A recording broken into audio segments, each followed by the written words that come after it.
চেতন পেলাম, তুই চেতন পাস না কেন? ওঠ ওঠ, 3টা পর্যন্ত আর্জেন্টিনার খেলা দেখে পারিস, 3টা পর্যন্ত ব্রাজিলের খেলা দেখে পারিস, সকালে উঠে গল্প মারিস মেসি আর নেইমার, হ্যাঁ, আর ফজর আজান শুনে ঘুম পাড়িস। ওঠ মসজিদে যাও। এমন তাড়া মারছে উনি কাঁপতে কাঁপতে, বাপের ঘর তুই ঘুম পাড়ে, বাপের কামায় খায়, উপায় আছে ভাই? অজু করে মসজিদের মধ্যে আমার পায়ের গোড়ালির সঙ্গে গোড়ালি মিল করে কাতার সোজা কর। বাপ বেটা দুইজন নামাজ পড়ে যখন সালাম ফিরাই, ফেরেশতা বলে আল্লাহ রেজাল্ট কি? আল্লাহ বলতেছে বাপ বেটা দুইটাই জান্নাতি। আপনার 17 বছরের একটা মেয়ে 18 বছর আগে তো বিয়ে দিবার পারবেন না। বর্তমানে বাংলাদেশে বাল্য বিয়া বন্ধ হচ্ছে, কিন্তু বাল্য প্রেম বন্ধ হয়নি। জোরে কোন ঠিক কিনা? আমার এলাকার ক্লাস 5-এর একটা ছাত্র 4-এর একটা ছাত্রী ক্লাবার হয়ে গেছে। সবাই বলল দোষ তো নাই, কারণ সরকার বাল্য বিয়া বন্ধ করছে। বাল্য প্রেম কি বন্ধ করছে? বাল্য বিয়া হালাল। কোন কিতাব দিয়ে প্রমাণ করতে পারবে না যে বাল্য বিয়া হারাম, কিন্তু প্রেম সবসময় হারাম। জোরে কথা বল না কেন? কিন্তু বাল্য প্রেম হারাম সেইটা সরকার করে পারল না, যেটা হালাল সেটাই। 17 বছর খালি অন্য গাও থই ফালাই, গাও থই ফালাই, তখন এটা মাফলার মতন দেয়, মাঝখান দেয়, যে অন্য দেয় ঢাকবি না ঢাকে ওই পরিমিনে করে গোটা বেলকুচি ঘুরতেছে। আপনি আলহাজ, আপনি হাজি, আপনি জান্নাতি, কিন্তু আপনার মেয়ের খবর কি? বাবা হিসাবে আপনার একটু গরম হওয়া দরকার আছে না নাই? দরকার আছে না নাই? নবী ঘরের মধ্যে ঢুকে দেখলেন 9 বছরের ফাতেমা হাতের মধ্যে 2টা চুড়ি দিয়া মুস্কি মুস্কি হাসতেছে। ফাতেমার বয়স হলো মাত্র 9 বছর, হাতের মধ্যে চুড়ি দিয়ে মুস্কি মুস্কি হাসতেছে। নবী ঘরের মধ্যে না ঢুকে নবী ঘর থেকে বাইরে গেলেন। ফাতেমা চমকে গেল। যেই বাবা ঘরের মধ্যে ঢুকে আমাকে মা মা বলে আদর করে, সেই বাবা ঘর থেকে বাইরে গেল। কারণ কি? বারান্দায় গিয়ে ফাতেমা দেখে নবীর চোখ দিয়ে দর দর করে পানি পড়তেছে। আল্লাহ নবী মাথায় হাত দিয়ে বললেন, ফাতেমা তুই নবীর মেয়ে বলে তুই জান্নাতি, এইটা কখনো মনে করবি না। তোর বাবা আল্লাহর নবী বলে আল্লাহ তোরে জান্নাত দিবে, এইটা কখনো মনে করবি না। ও ফাতেমা, দুনিয়া সাদার জায়গা না, বাল তুসিরুনাল হায়াতাদ দুনিয়া ওয়াল আখিরাতু খায়রু ওয়া আবকা। সঙ্গে সঙ্গে ফাতেমা হাতের চুড়ি খুলে মাটি ফেলা দিলেন। মাটি ফেলা দিলেন। নবী দৌড়ে গিয়ে চুড়ি 2টা কুড়ে জামার পকেটের মধ্যে ঢুকলেন।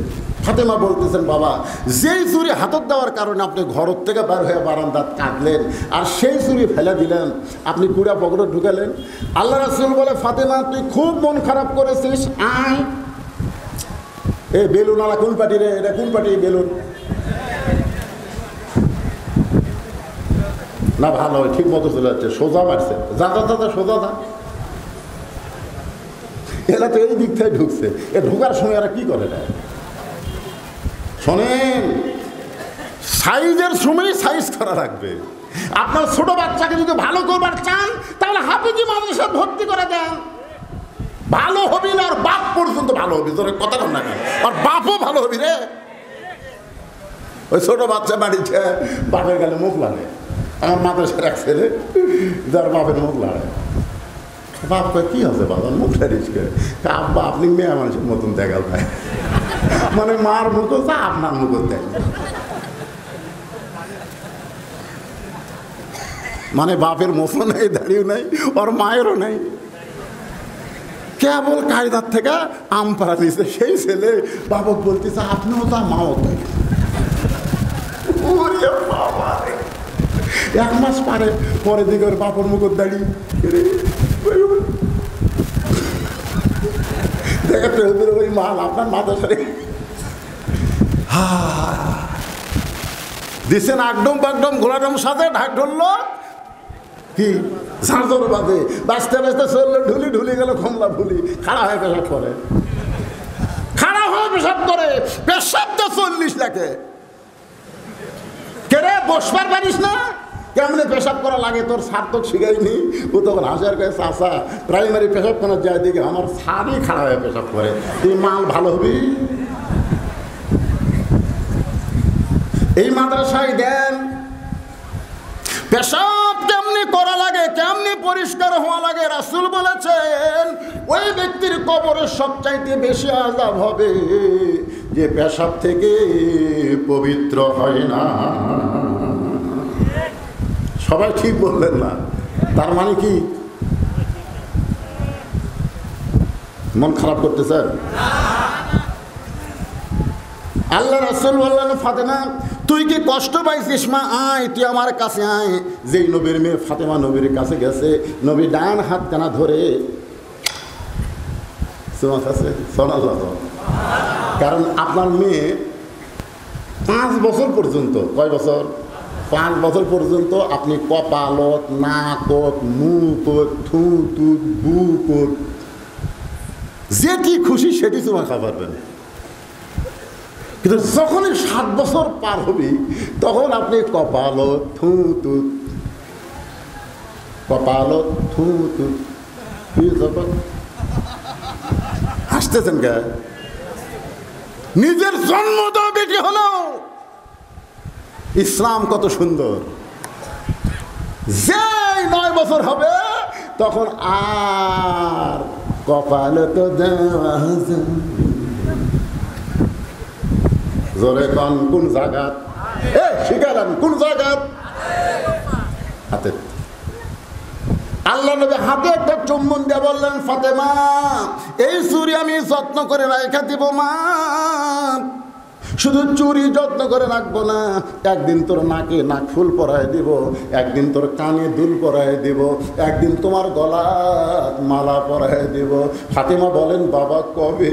সেই দিন কবে? আল্লাহ রাসূল বললেন যেদিন তোমার বিবাহ হবে। 2-1 জন সুবহানাল্লাহ বলেন।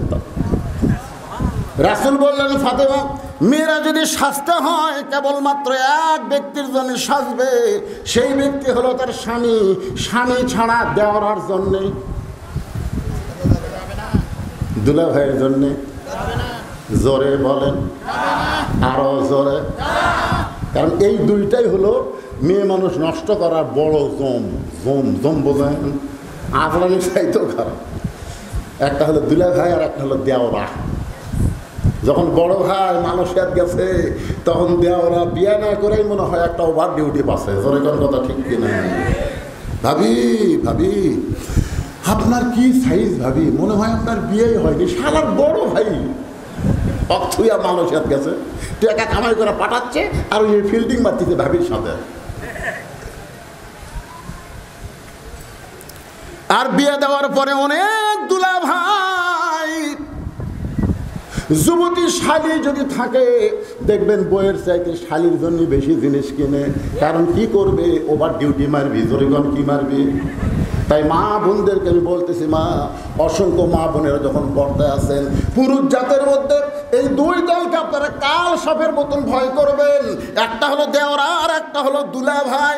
জোরে বলেন একটার নাম কি? দেওরা। জোরে বলেন নাম কি? ছোটবেলা তোমরা গান শুনছি, আপনি গান তখন কত বড় ছিলেন? আমি খুব ছোট অবস্থায় একটা গান শুনছি। বাড়ির কাছে বেতেরা হাল ধইরাছে ছোট দেওরা রে, স্বামী আমার যেমন তেমন, দেওরা হলো কলজা মতন রে। আর নানি গো নানি বলি যে আমি, আমারে লইয়া চলো দুলা ভাইয়ের বাহারি। শোনেননি গান? শোনেননি? দুলা ভাই আমার জানের জান, প্রাণের প্রাণ। তো দুলা ভাই যদি তোরই জানের জান, প্রাণের প্রাণ হয় তাহলে তোর গুণের কি? আমার মায়েরা বোনেরা শোনেন, মেয়েরা কেবলমাত্র এক ব্যক্তির জন্য সাজতে পারবে, সেই ব্যক্তি হলো তার স্বামী। স্বামী ছাড়া অন্য কোনো পুরুষের জন্য সাজা যায়? আরো জোরে বলে আপনি যখন বাড়ি থেকে বের হবেন, ইসলাম কোরআনে বলে দিয়েছেন অকরনা ফি বুয়ুতিকুন্না ওয়ালা তাবাররাজনা তাবাররুজাল জাহিলিয়াতিল উলা। এ মেয়েরা, তোমরা যখন ঘর থেকে বাইরে যাবা তখন তোমরা সাজগোজ করে বাইরে যাবার পারবা না। কালো রঙের ঢিলে একটা বোরকা পরবা, কালো রঙের বোরকা পরবা, কারণ কালোর প্রতি মানুষের আকর্ষণ কম না বেশি? আরো জোরে কারণ কম না বেশি? আমি দেখছি আমাদের এলাকায় তখন ওই যে বাগুন আবাদ করতে, বাগুন এখন তো দাম বেশি হলে বেগুন আর কম হলে বাগুন। যখন দাম কমবে বাগুন কত করে ধরা রে, আর যখন দাম বেশি তখন বেগুন কত করে পোয়া। তো এই বেগুনের মধ্যে একটা যে খেড় দিয়ে একটা মানুষের মতন বানায়, তার মাথাতে একটা কালো পাতিল, বুঝলেন, কালো পাতিল দিয়ে চুন দিয়ে চোখ বেনা দিতেছে, চোখ আরে লাখ। আমি বাগুন অনেক বলতাম, কে রে ভাই, এই যে ইয়ার মূর্তির উপরে যে কালো হারিয়ে দিয়েছেন, তার মানে কি ভাই হুজুর, কালো যদি চোখে পড়ে তাহলে বাগুনের দিকে আর চোখ পড়বি না, কারণ মানুষের চোখ এতই খারাপ হুজুর, সরাসরি বাগুন দেখলে পোকা লাগবে, এই জন্য আগে চোখ পড়বি হানি, তারপরে বাগুন, অসুবিধা নেই। তো মেয়েরা যখন কালো বোরকা পরবে, বোরকার দিকে পুরুষের চোখ পড়বে, আর মেয়ের প্রতি কোনো আকর্ষণ থাকবে না। ধরে বলেন কথা ঠিক? এই জন্য রঙিন চলবি না, আই রে বোরকার সাইজ রে। মেয়ে মানুষ দেখার জন্য, বোরকা দেখার জন্য বারবার তাকায়। আমি মা বোনদের জন্য বলবো, মা, আল্লাহর কোরআনের আয়াত কামল করে কালো বোরকা, তাও হবে ঢিলা ঢালা। জরিগণ কি ঢালা? বোরকা পরে চলতে হবে, কারণ সাইদাতুন নিসায়ে আহলেল জান্নাহ ফাতেমা তো জোহরা, জান্নাতের সমস্ত নারীদের নেত্রী যিনি হবেন ফাতেমা। ফাতেমা কিন্তু নামাজের জন্য জান্নাতের নেত্রী হয় নাই, ফাতেমা কিন্তু বেশি জ্ঞানী হওয়ার জন্যে জান্নাতি নারীদের নেত্রী হয় নাই। ফাতেমা রোজা বেশি থাকছে, এই জন্য জান্নাতি নারীদের নেত্রী হয় নাই। ফাতেমা জান্নাতি নারীদের নেত্রী হয়েছে শুধুমাত্র পর্দার কারণে। জোরে বলে কিসের কারণে? শুধুমাত্র পর্দার কারণে। জান্নাতুল বাকির মধ্যে ফাতেমার কবর কোথায়? দুনিয়ার কোনো মানুষ খুঁজে পাবে না, কিন্তু জান্নাতুল মাওয়ার মধ্যে খাদিজার কবর কোথায়? সবাই খুঁজে পায়। যারা হজ করছেন তাদের কাছে শুনে রাখবেন, মায়ের কবর সবাই খুঁজে পায়, কিন্তু মেয়ের খবর কেউ খুঁজে পায় না।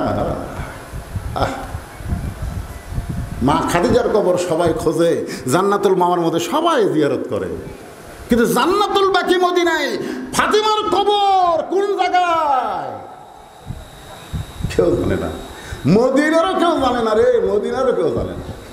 এমনকি হযরত আলী কবর দেওয়ার পর আল্লাহকে বলতেছে, আল্লাহ তোমার পর্দানিশী বান্দিকে কবর দিলাম, তুমি তাকে কবুল করে নাও। এ দোয়া করার পরে তাকায় দেখে সামনে পুরাতন কয়টা কবর। এখনই ফাতেমার কবর দিলাম, সেই নতুন কবর কুটি। হযরত আলী বললেন, এখনই ফাতেমাকে কবর দিলাম, সেই নতুন কবর কোন জায়গায়? ফাতেমার কবর। ফাতেমার কবর বলে গোটা জান্নাতুল বাকি দৌড়ায়। আল্লাহ বলে, আলীরে দৌড়া লাভ নাই, ফাতেমা পর্দানিশী, আমি আল্লাহ জোহরা ডিগ্রি দিয়া তার কবরটাকেও কিয়ামত পর্যন্ত পর্দা করে দিয়েছি। আমার মায়েরা, বেশি ওয়াজ আপনাদের শোনা লাগবে না মা, পর্দার মধ্যে থাকবেন।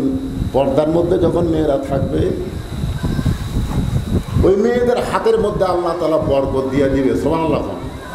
কথা কন না একেবারে। এখন ইলিশ মাছ পাক করে বউ আপনাকে দিচ্ছে, আপনি খায় এখন, এখন ইলিশের স্বাদ নেই। কোন স্বাদ আছে? কি জন্য নাই?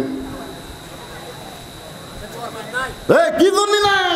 যে মেয়েটা ইলিশ পাক করতেছে ওরই পর্দা নেই। ধরে কোন কি নাই? আপনারা বলেন তো, ইলিশের দাম বেশি না কম? বেশি। হাফিজি মাদ্রাসার হুজুর ইলিশ কিনতে পারবি? মাছ গেলে 7,000 টাকা বেতন পায়। সিলভার কিনছে, সিলভার কিনে আনে, বলতেছে বিসমিল্লাহ বলে ধরো, বিসমিল্লাহ বলে মাছ কোটো, বিসমিল্লাহ বলে তরকারি পাক করো, সব বিসমিল্লাহ করে পাক করে স্বামী স্ত্রী খাবার বসে আবার বলতেছে আল্লাহুম্মা বারিক লানা ফিমা রাযাকতানা ওয়া কিনা আযাবান্নার, বিসমিল্লাহ বারাকাতুল্লাহ বলে ভাত আর মাছ লেখা আমার মুখে দেয়। স্বামী স্ত্রী বলতেছে আলহামদুলিল্লাহ। ইলিশ কিনছে। স্বামী কয় কে রে পাগলি, কিনলাম সিলভার, আর ইলিশের স্বাদ দেওয়ার মালিককে, কারণ পাক করছে কে? এটা খামারে তুই যাবো।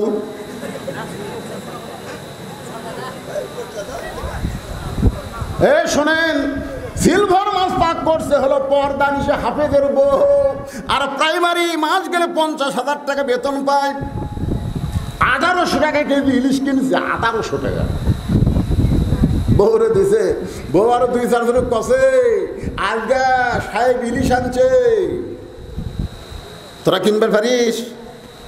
পাক করে খাবার বসে, বিসমিল্লাহ না, আল্লাহ নাই, কিছু নাই, খাবার বসে কয় কে রে, ইলিশের স্বাদ নাই রে, ইলিশের স্বাদ নাই, ইলিশের স্বাদ নেই না তোকে আল্লাহ নাই। একটু মনোযোগ দিয়ে শুনবেন।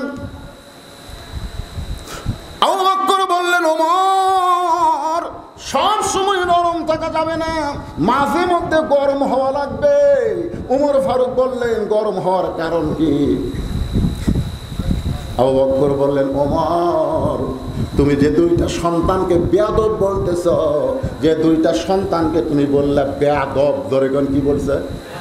নবীরে কষ্ট দেয়, এই 2 সন্তানকে তুমি চিনো?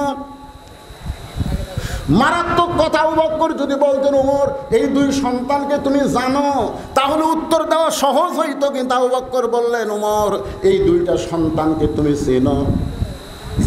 আপনারা বলেন তো, জানা আর চিনার মধ্যে তফাৎ আছে না নাই? আছে না নাই? জানা মানে কি?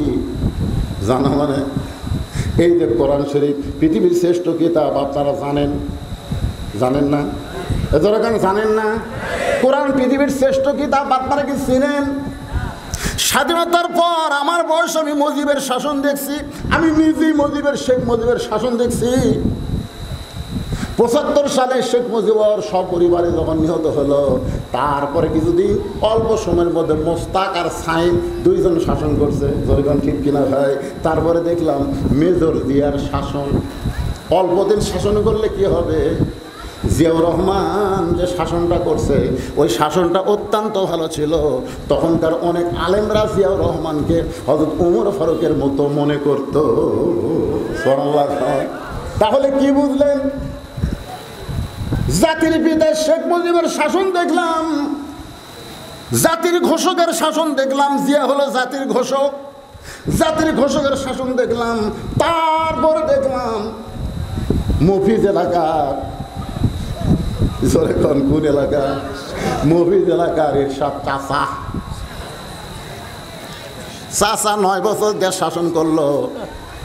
9 বছর দেশ শাসন করে আমাকে 3টা জিনিস দিয়ে গেছে। কয়টা? 3টা জিনিসের মধ্যে 2টা এখনো বহাল আছে, আর একটা বিলুপ্ত আছে। 3টা জিনিসের মধ্যে